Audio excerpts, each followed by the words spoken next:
The Lunigiana is an historical territory of Italy, which today falls within the provinces of Spezia and Massa Carrara. Its borders derive from the ancient Roman settlement, later the medieval diocese of Luni, which no longer exists. Lunigiana, a mountainous region dissected by the Magra river, covers an area which runs from the Apennines to the Mediterranean Sea. Now belongs in part to Tuscany and in part to Liguria. It takes its name from Luni, a Roman town, perhaps predated by an Etruscan settlement, which became the principal urban center on the northern Tuscan coast. Some contend that the name Luni refers to the moon, a celestial body whose beauty is made all the more attractive when framed by the white-peaked Apuan Alps and high Apennine mountains. Others maintain, though little or no evidence exists, that the region was populated by those who worshipped the moon, as if to unite history and myth. The symbol of contemporary Lunigiana is a crescent moon held in the claw of a bear. The earliest recorded inhabitants of this region may have been the Apennines, an ancient Ligurian people, as well as Etruscans who may have inhabited towns along the coast and even the hamlets near inland trade routes. Curiously, while evidence of both Roman and later medieval settlements are ample, the wondrously appealing stele, late prehistoric and Bronze Age stone statues which have been found in large numbers in this part of Tuscany, remain the symbol of this ancient land. They are the first expression of the art and, perhaps, of the religious beliefs of the peoples that inhabited northern Tuscany from the Bronze Age to start of the Roman Empire. Castles. During the Middle Ages, there were 160 castles in Lunigiana, only 30 of which have reached our times in a good state of preservation, while others such as the castle of Annino di Fivizzano have fallen into ruin. It was in these castles that Dante found respite during his stay in Lunigiana. The historical origins of these castles date back to times when the Lombards dominated most of the Pianura Padana and, seeking an outlet on the Ligurian, Tuscan coast, they found in the Sisa Pass and the Cerrito Pass near the town of Fivizzano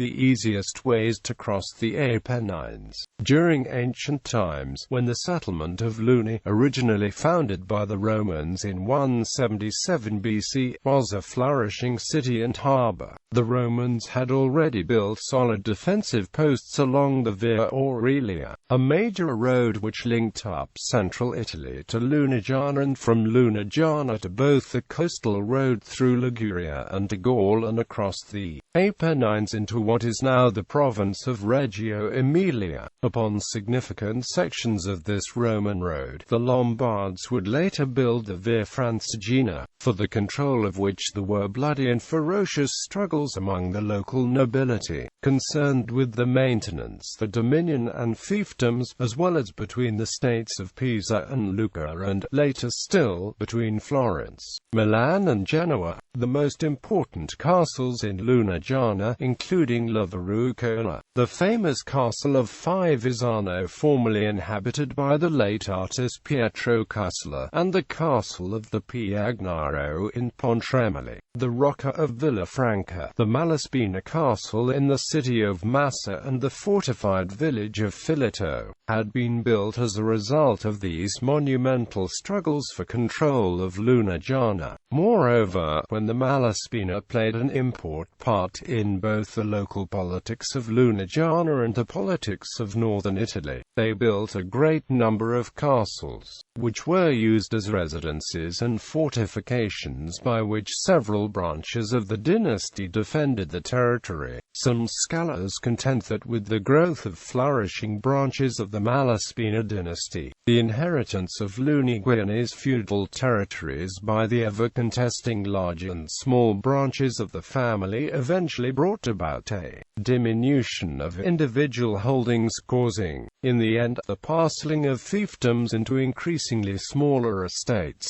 all of which needed to be protected through the building of castles and other stone fortifications. Thus, through the centuries, many large and small castles were built in Lunigiana. but at the cost of weakening the overall power of the family at each generation. As a region which controlled the passage from Tuscany to the northern territories of Lombardy and Parma, as well as from Tuscany to the eastern lands of Liguria and across the Apennines into Reggio Emilia, Lunigiana was fought over for centuries in countless wars which pitted the native feudal dynasties against one another. Then, in order to gain control of this strategic region, Lucans fought Pisans, Pisa struggled with Genoese, Milanese struck out against the Modense, and Florentines made war on them all, while the Genoese were able to gain control of the Spezia, Lurici,